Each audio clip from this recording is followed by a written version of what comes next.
ओम श्री विष्णुवे नमः। श्रीमद् भागवत महापुराण दशम स्कंद 29वां अध्याय रासलीला का प्रारंभ।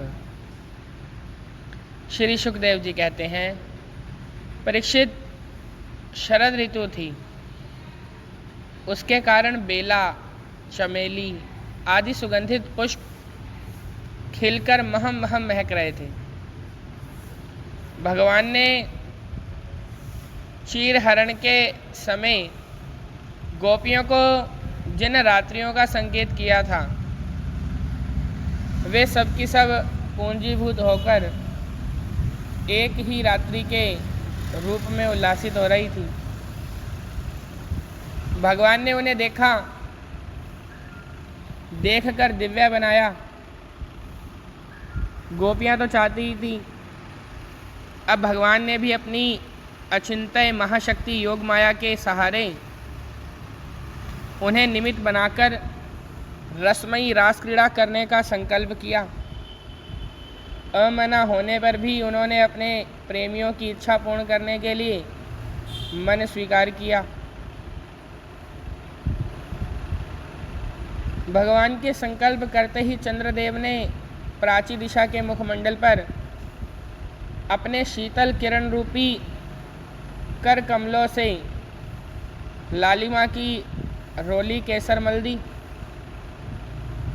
जैसे बहुत दिनों बाद अपनी प्राणप्रिय पत्नी के पास आकर उसके प्रियतम पति ने उसे आनंदित करने के लिए ऐसा किया हो।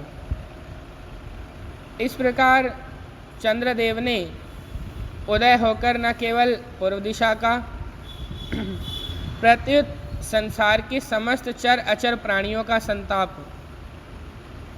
जो दिन में शरतकालीन प्रखर सूर्य रश्मियों के कारण बढ़ गया था, दूर कर दिया। उस दिन चंद्रदेव का मंडल अखंड था।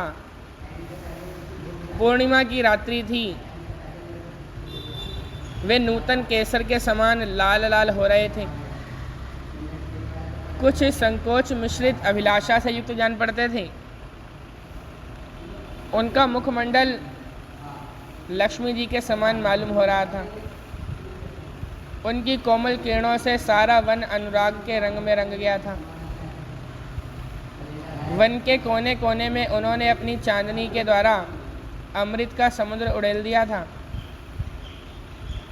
भगवान श्री कृष्ण ने अपने दिव्य उज्ज्वल रस के उद्दीपन की पूरी सामग्री उन्हें और उस वन को देखकर अपनी बांसुरी पर व्रज सुंदरियों के मन को हरण करने वाली काम बीज क्लीम की अस्पष्ट एवं मधुर तान छेड़ी। भगवान का वह वंशी वादन भगवान के प्रेम को, उनके मिलने की लालसा को अत्यंत उकसाने वाला, बढ़ाने वाला था।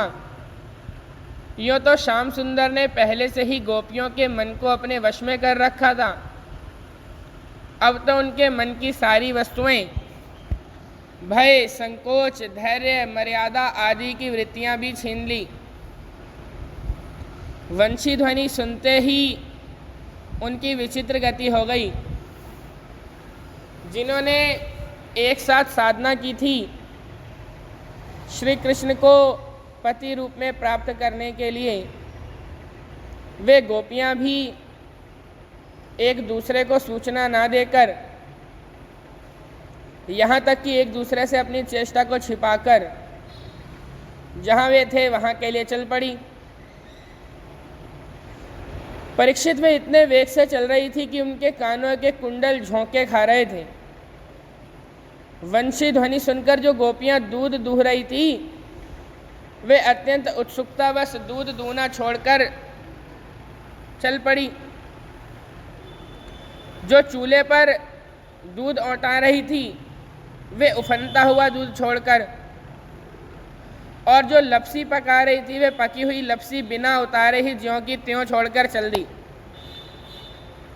जो भोजन परस रही थी, वे परसना छोड़कर जो छोटे छोटे बच्चों को दूध पिला रही थी, वे दूध पिलाना छोड़कर जो पतियों की सेवा शुश्रूषा कर रही थी, वे सेवा शुश्रूषा छोड़कर और जो स्वयं भोजन कर रही थी, वे भोजन करना छोड़कर अपने कृष्ण प्यारे के पास चली पड़ी। कोई कोई गोपी अपने शरीर में अंगराग, चंदन और उपटन लगा रही थी और कुछ आँखों में अंजन लगा रही थी। वे उन्हें छोड़कर तथा उल्टे पलटे वस्त्र धारण कर श्री कृष्ण के पास पहुँचने के लिए चल पड़ी। पिता और पतियों ने, भाई और जाति बंधुओं ने उन्हें रोका, उनकी मंगलमयी प्रेम यात्रा में विघ्न डाला, परंतु वे इतनी मोहित हो गई थी कि रोकने पर भी ना रुक सकी। अब रुकती कैसे? विश्व विमोहन श्री कृष्ण ने उनके प्राण, मन और आत्मा सब कुछ का अपहरण जो कर लिया था। परीक्षित, उस समय कुछ गोपियां घरों के भीतर थी, उन्हें बाहर निकलने का मार्ग ही ना मिला। तब उन्होंने अपने नेत्र मूंद लिए और बड़ी तन्मयता से श्री कृष्ण के सौंदर्य, माधुर्य और लीलाओं का ध्यान करने लगी। परीक्षित, अपने परम प्रियतम श्री कृष्ण के असह्य विरह की तीव्र वेदना से उनके हृदय में इतनी व्यथा, इतनी जलन हुई कि उनमें जो कुछ अशुभ संस्कारों का लेश मात्र अवशेष था, वह भस्म हो गया। इसके बाद तुरंत ही ध्यान लग गया। ध्यान में उनके सामने भगवान श्री कृष्ण प्रकट हुए। उन्होंने मन ही मन बड़े प्रेम से, बड़े आवेग से उनका आलिंगन किया।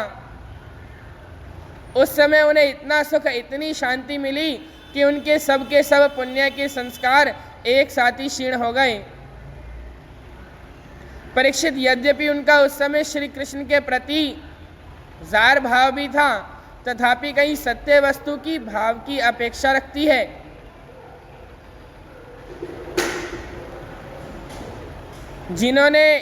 जिनका आलिंगन किया, चाहे किसी भी भाव से किया हो, वे स्वयं परमात्मा ही तो थे।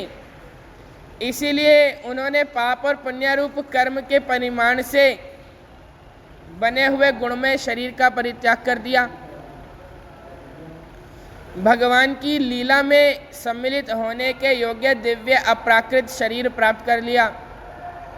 इस शरीर से भोगे जाने वाले कर्म बंधन तो ध्यान के समय में ही छिन्न भिन्न हो चुके थे। राजा परीक्षित ने पूछा,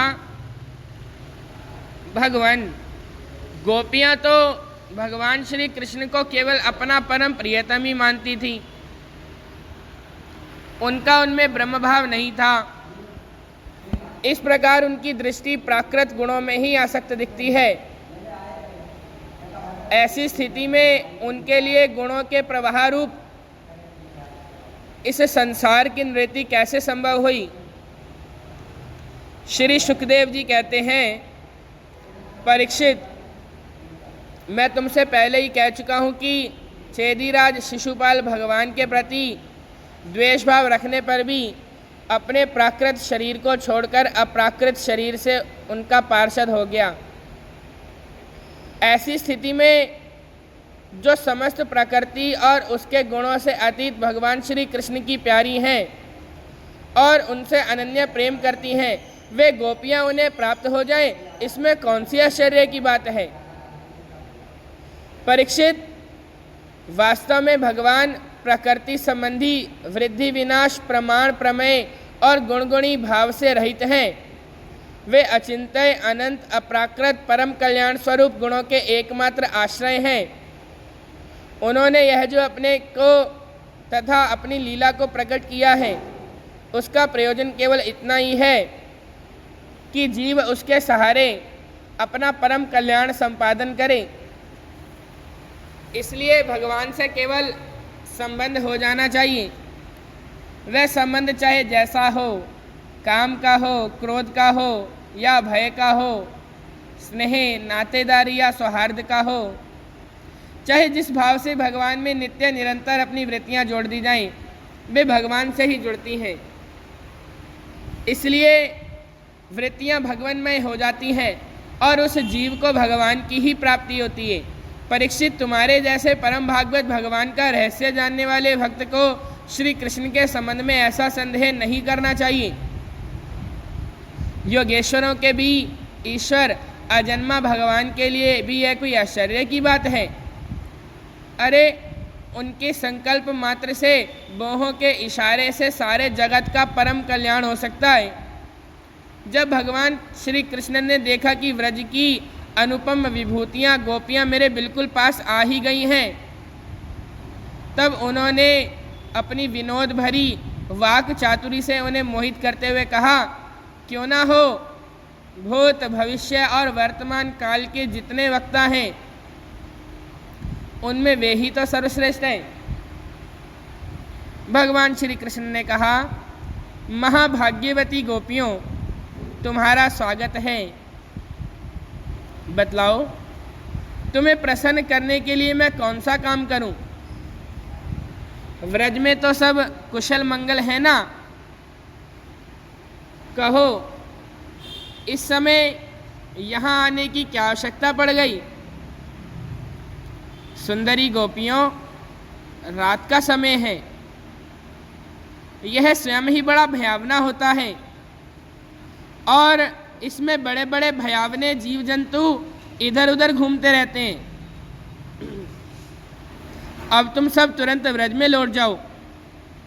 रात के समय घोर जंगल में स्त्रियों को नहीं रुकना चाहिए। तुम्हें ना देखकर तुम्हारे माँ बाप, पति पुत्र और भाई बंधु ढूंढ रहे होंगे। उन्हें भय में ना डालो। तुम लोगों ने रंग बिरंगे पुष्पों से लदे हुए इस वन की शोभा को देखा। पूर्ण चंद्रमा की कोमल रश्मियों से यह रंगा हुआ है, मानो उन्होंने अपने हाथों की चित्रकारी की हो और यमुना जी के जल का स्पर्श करके बहने वाले शीतल समीर की मंद मंद गति से हिलते हुए ये वृक्षों के पत्ते तो इस वन की शोभा को और भी बढ़ा रहे हैं। परंतु अब तो तुम लोगों ने यह सब कुछ देख लिया है। हे सतियों, अब देर मत करो, शीघ्र से शीघ्र व्रज में लौट जाओ, अपने पतियों की सेवा शुश्रूषा करो। देखो, तुम्हारे घर के नन्हे नन्हे बच्चे और गौओं के बछड़े रो रंभा रहे हैं। उन्हें दूध पिलाओ, गौएं दूहो। अथवा यदि मेरे प्रेम से परवश होकर तुम लोग यहाँ आई हो तो इसमें कोई अनुचित बात नहीं हुई। यह तो तुम्हारे योग्य ही है, क्योंकि जगत के पशु पक्षी तक मुझसे प्रेम करते हैं, मुझे देखकर प्रसन्न होते हैं। कल्याणी गोपियों, स्त्रियों का परम धर्म यही है कि वे पति और उसके भाई बंधुओं की निष्कपट भाव से सेवा करें और संतान का पालन पोषण करें। जिन स्त्रियों को उत्तम लोक प्राप्त करने की अभिलाषा हो, वे पातकी को छोड़कर और किसी भी प्रकार के पति का परित्याग ना करें, भले ही वह बुरे स्वभाव वाला, भाग्यहीन, वृद्ध, मूर्ख, रोगी या निर्धनी क्यों ना हो। कुलीन स्त्रियों के लिए जार पुरुष की सेवा सब तरह से निंदनीय है। इससे उनका परलोक बिगड़ता है, स्वर्ग नहीं मिलता, इस लोक में अपयश होता है। यह कुकर्म स्वयं तो अत्यंत तुच्छ क्षणिक है, इसमें प्रत्यक्ष वर्तमान में भी कष्ट ही कष्ट है।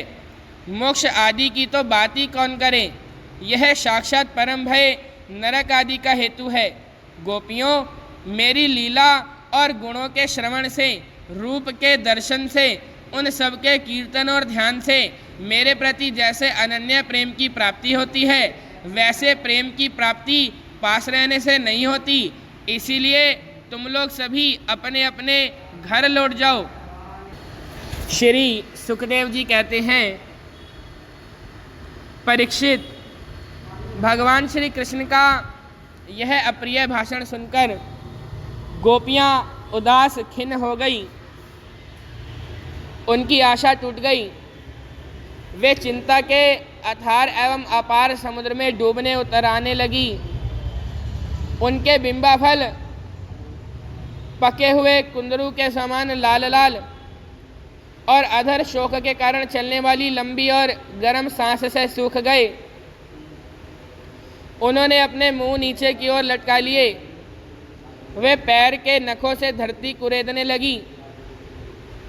नेत्रों से दुख के आंसू बह बहकर काजल के साथ वक्ष स्थल पर पहुंचने लगे और वहां लगी हुई केसर को धोने लगे। उनका हृदय दुख से इतना भर गया कि वे कुछ बोल ना सकी, चुपचाप खड़ी रह गई। गोपियां और गोपियों ने अपने प्यारे श्याम सुंदर के लिए सारी कामनाएं, सारे भोग छोड़ दिए थे। श्री कृष्ण में उनका अत्यंत अनुराग, परम प्रेम था। जब उन्होंने अपने प्रियतम श्री कृष्ण की यह निष्ठुरता से भरी बात सुनी, जो बड़ी ही अप्रिय सी मालूम हो रही थी, तब उन्हें बड़ा दुख हुआ। आंखें रोते रोते लाल हो गई, आंसुओं के मारे रुंध गई। उन्होंने धीरज धारण करके अपनी आंखों के आंसू पोंछे और फिर प्रणय कोप के कारण वे गदगद वाणी से कहने लगी। गोपियों ने कहा, प्यारे श्री कृष्ण, तुम घट-घट व्यापी हो, हमारे हृदय की बात जानते हो। तुम्हें इस प्रकार निष्ठुरता भरे वचन नहीं कहने चाहिए। हम सब कुछ छोड़कर केवल तुम्हारे चरणों में ही प्रेम करती हैं। इसमें संदेह नहीं कि तुम स्वतंत्र और हठीले हो। तुम पर हमारा कोई वश नहीं है। फिर भी तुम अपनी ओर से जैसे आदि पुरुष भगवान नारायण कृपा करके अपने मुमुक्ष भक्तों से प्रेम करते हैं, वैसे ही हमें स्वीकार कर लो। हमारा त्याग मत करो। प्यारे श्याम सुंदर, तुम सब धर्मों के रहस्यों को जानते हो। तुम्हारा यह कहना कि अपने पति, पुत्र और भाई बंधुओं की सेवा करना ही स्त्रियों का स्वधर्म है, अक्षरशः ठीक है, परंतु इस उपदेश के अनुसार हमें तुम्हारी ही सेवा करनी चाहिए, क्योंकि तुम ही सब उपदेशों के पद चरम लक्ष्य हो, साक्षात भगवान हो। तुम ही समस्त शरीरधारियों के सुहृद हो, आत्मा हो और परम प्रियतम हो। आत्मज्ञान में निपुण महापुरुष तुमसे ही प्रेम करते हैं, क्योंकि तुम नित्य प्रिय एवं अपने ही आत्मा हो। अनित्य एवं दुखद पति पुत्र आदि से क्या प्रयोजन है। परमेश्वर इसलिए हम पर प्रसन्न हो, कृपा करो। कमल नयन, चिरकाल से तुम्हारे प्रति पाली पोसी आशा अभिलाषा की लहलहाती लता का छेदन मत करो। मनमोहन, अब तक हमारा चित्त घर के काम धंधों में लगता था, इसी से हमारे हाथ भी उनमें रमे हुए थे, परंतु तुमने हमारे देखते देखते हमारा वह चित्त लूट लिया। इसमें तुम्हें कोई कठिनाई भी नहीं उठानी पड़ी। तुम तो सुख स्वरूप हो ना, परंतु अब तो हमारी गतिमति निराली हो गई है। हमारी ये पैर तुम्हारे चरण कमलों को छोड़कर एक पग भी हटने के लिए तैयार नहीं हैं, नहीं हट रहे हैं। फिर हम ब्रज में कैसे जाएं? और यदि वहाँ जाएं भी तो क्या करें? प्राणवल्लभ, हमारे प्यारे सखा, तुम्हारी मंद मंद मधुर मुस्कान, प्रेम भरी चितवन और मनोहर संगीत ने हमारे हृदय में तुम्हारे प्रेम और मिलन की आग धधका दी है। उसे तुम अपने अधरों की रसधारा से बुझा दो, नहीं तो प्रियतम हम सच कहती हैं, तुम्हारी विरह व्यथा की आग से ही हम अपने अपने शरीर जला देंगी। और ध्यान के द्वारा तुम्हारे चरण कमलों को प्राप्त करेंगी। प्यारे कमल नयन, तुम वनवासियों के प्यारे हो और वे भी तुमसे बहुत प्रेम करते हैं। इससे प्रायः तुम उन्हीं के पास रहते हो। यहाँ तक कि तुम्हारे जिन चरण कमलों की सेवा का अवसर स्वयं लक्ष्मी जी को भी कभी कभी ही मिलता है, उन्हीं चरणों का स्पर्श हमें प्राप्त हुआ। जिस दिन यह सौभाग्य हमें मिला और तुमने हमें स्वीकार करके आनंदित किया, उसी दिन से हम और किसी के सामने एक क्षण के लिए भी ठहरने में असमर्थ हो गई हैं। पति पुत्रादियों की सेवा तो दूर रही, हमारे स्वामी जिन लक्ष्मी जी का कृपा कटाक्ष प्राप्त करने के लिए बड़े बड़े देवता तपस्या करते रहते हैं, वहीं लक्ष्मी जी तुम्हारे वक्षस्थल में बिना किसी प्रतिद्वंदिता के स्थान प्राप्त कर लेने पर भी अपनी सोत तुलसी के साथ तुम्हारे चरणों की रज पाने की अभिलाषा किया करती है। अब तक के सभी भक्तों ने उस चरण रज का सेवन किया है, उन्हीं के समान हम भी तुम्हारे उसी चरण रज की शरण में आई हैं। भगवान, अब तक जिसने भी तुम्हारे चरणों की शरण ली, उसके सारे कष्ट तुमने मिटा दिए। अब तुम हम पर कृपा करो, हमें भी अपने प्रसाद का भाजन बनाओ। हम तुम्हारी सेवा करने की आशा अभिलाषा से घर गांव कुटुंब सब कुछ छोड़कर तुम्हारे युगल चरणों की शरण में आई हैं। प्रियतम, वहाँ तो तुम्हारी आराधना के लिए अवकाश ही नहीं है। पुरुष भूषण पुरुषोत्तम, तुम्हारी मधुर मुस्कान और चारु चितवन ने हमारे हृदय में प्रेम की मिलन की आकांक्षा की आग धधका दी है। हमारा रोम रोम उससे जल रहा है। तुम हमें अपनी दासी के रूप में स्वीकार कर लो, हमें अपनी सेवा का अवसर दो। प्रियतम, तुम्हारा सुंदर मुख कमल जिस पर घुंघराली अलकें झलक रही हैं, तुम्हारे ये कमनीय कपोल जिन पर सुंदर सुंदर कुंडल अपना अनंत सौंदर्य बिखेर रहे हैं, तुम्हारे ये मधुर अधर जिनकी सुधा को भी ले जाने वाली है, तुम्हारी यह नयन मनोहारी चितवन जो मंद मंद मुस्कान से उल्लासित हो रही है, तुम्हारी ये दोनों भुजाएं जो शरणागतों को अभयदान देने में अत्यंत उदार हैं, और तुम्हारा यह वक्षस्थल जो लक्ष्मी जी का सौंदर्य की एकमात्र देवी का नित्य क्रीड़ा स्थल है, देखकर हम सब तुम्हारी दासी हो गई हैं। प्यारे श्याम सुंदर, तीनों लोकों में भी और ऐसी कौन सी स्त्री है जो मधुर मधुर पद और आरोह अवरोह क्रम से विविध प्रकार की मूर्छनाओं से युक्त तुम्हारी वंशी की तान सुनकर तथा इस त्रिलोक सुंदर मोहिनी मूर्ति को जो अपने एक बूंद सौंदर्य से त्रिलोकी को सौंदर्य का दान करती है, एवं जिसे देखकर गौ पक्षी वृक्ष और हरिण भी रोमांचित पुलकित हो जाते हैं। अपने नेत्रों से निहार कर आर्य मर्यादा से विचलित ना हो जाए, कुल कान और लोक लज्जा को त्याग कर तुम में अनुरक्त ना हो जाए। हमसे यह बात छिपी नहीं है कि जैसे भगवान नारायण देवताओं की रक्षा करते हैं, वैसे ही तुम ब्रजमंडल का भय और दुख मिटाने के लिए ही प्रकट हुए हो। और यह भी स्पष्ट ही है कि दीन दुखियों पर तुम्हारा बड़ा प्रेम, बड़ी कृपा है। प्रियतम, हम भी बड़ी दुखिनी हैं। तुम्हारे मिलन की आकांक्षा की आग से हमारा वक्षस्थल जल रहा है। तुम अपनी इन दासियों के वक्षस्थल और सिर पर अपने कोमल कर कमल रखकर इन्हें अपना लो, हमें जीवन दान दो।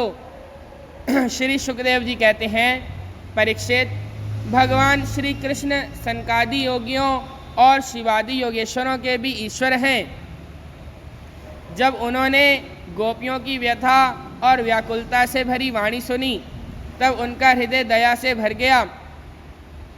और यद्यपि वे आत्माराम हैं, अपने आप में ही रमण करते रहते हैं, उन्हें अपने अतिरिक्त और किसी भी बाह्य वस्तु की अपेक्षा नहीं है, फिर भी उन्होंने हंसकर उनके साथ क्रीड़ा प्रारंभ की। भगवान श्री कृष्ण ने अपनी भावभंगिमा और चेष्टाएं गोपियों के अनुकूल कर दी, फिर भी वे अपने स्वरूप में ज्यों के त्यों एक रस स्थित थे, अच्युत थे। जब वे खुलकर हंसते तब उनके उज्जवल उज्जवल दांत कुंदकली के समान जान पड़ते थे। उनकी प्रेम भरी चितवन से और उनके दर्शन के आनंद से गोपियों का मुख कमल प्रफुल्लित हो गया।